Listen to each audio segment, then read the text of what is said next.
அமைத்து நாளையின் வள்ளுவன் இப்படித்தான் இங்கே உட்கார்வன் என்று சுவிஸ் நாட்டில் பல சாதனைகளை செயல்வடிவில் நிகழ்த்தி காட்டிக் கொண்டிருக்கும் சுவாமி சரவணவா அவர்களுக்கும் அகில உலக கம்பன் கழகத்தை நாடு நாடாக சென்று ஒழுங்குபடுத்தி நெருப்படுத்தி நடத்தி வருபவரும் திருவள்ளுவர் திரைப்படத்தை இயக்குவருமான முனைவர் திரு ரவி குணவதி மைந்தன் அவர்களுக்கும் கம்பரையும் வள்ளுவரையும் பறைசாற்ற வந்திருக்கும் அறிஞர் பெருமக்களுக்கும் அறிவை அறிவதற்கும் தேடலுக்கு எல்லை இல்லை என்பதை உணர்ந்து இங்கு வந்திருக்கும் பெற்றோருக்கும் சிறுவர்களுக்கு என் சக நண்பர்களுக்கும் என் முதற்கண் வணக்கங்கள்.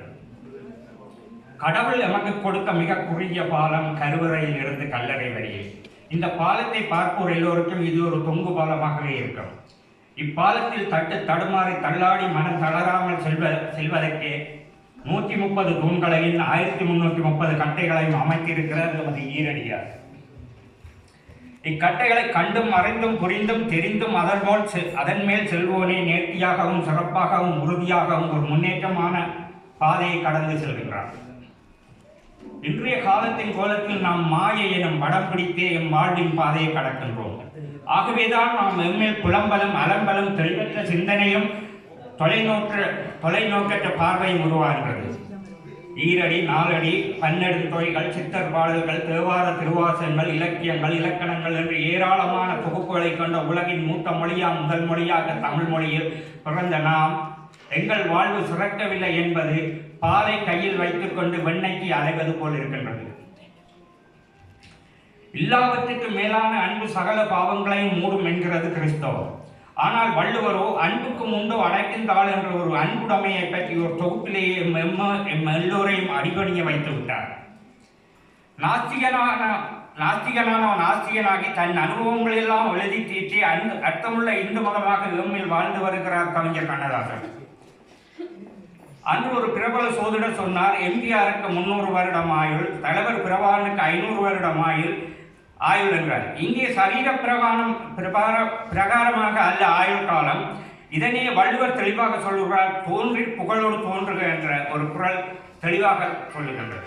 அந்த வகையிலே அந்த குறளுக்கு அமைய இன்றும் சமகாலத்தில் நம்முடன் வாழ்ந்து வரும் சுவாமி சரவணவா அவர்களின் சாதனைகள் செயல்கள் அனைத்தும் அவருக்கு மட்டுமல்ல எமக்கும் சிறப்புத்தான்.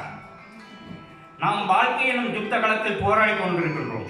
ஆகவே வள்ளுவம் அறம் பொருள் இன்பம் எனும் முப்பெரும் படையை எமக்கள் தந்திருக்கின்றார். அதனை நெறிப்படுத்தி ஒழுங்குபடுத்தி சரிப்படுத்தி சென்றாலே நாம் வெற்றி எனும் துறைமுகத்தில் நங்குரமிடலாம். அறம் செய்ய விரும்பு ஔவையார், கொடுங்கள் அப்போது உங்களுக்கு கொடுக்கப்படும் எழுது, இட்டுக்கட்டால் எவனும் இல்லை என்கிறது முதுமொழி.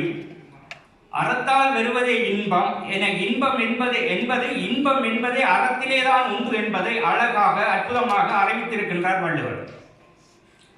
இன்று கல்யாண சடங்கு, நாளை கட்டவழ்ப்பு என மாறிவரும் கல்விய சடங்குகளுக்கு சவுக்கடி கொடுக்கவே அங்கே விருந்தோம்பலுக்கு செல்வோரை அவர்களுக்கு புரிந்தோம்பலை ஏற்படுத்துங்கள் என்றவாறு வள்ளுவர் கொடுத்த கல்யாண பரிசுதான் இன்பத்து பாலாக வரையறுத்து நீடித்த வாழ்வை நிலைப்படுத்தி இருக்கின்றார்.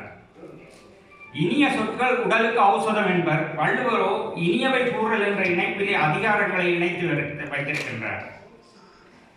நிலையில்லா செல்வத்திற்காக நின்றாடுவோரே நிரந்தரமாக்கிட வள்ளுவர் சொல்லுகிறார், மாற்றானுக்கு துன்பமில்லா செல்வம், அறத்துடனும் அருளுடனும் அன்புடனும் ஈட்டும் செல்வமே நித்திய செல்வமாகும் என்று பொருளுடைமையிலே எம்மை வழிநடத்துகின்றார். மனித வாழ்வில் மிகவும் உயரிய பண்பு ஒழுக்கம். அதனை செயல்படுத்தவே ஓங்காரமாய் ஒழிக்கிறது ஒழுக்கம் விழுப்பம் தரலாம் என்ற ஒரு தொகுப்பையே கொடுத்திருக்கிறார் வள்ளுவர்.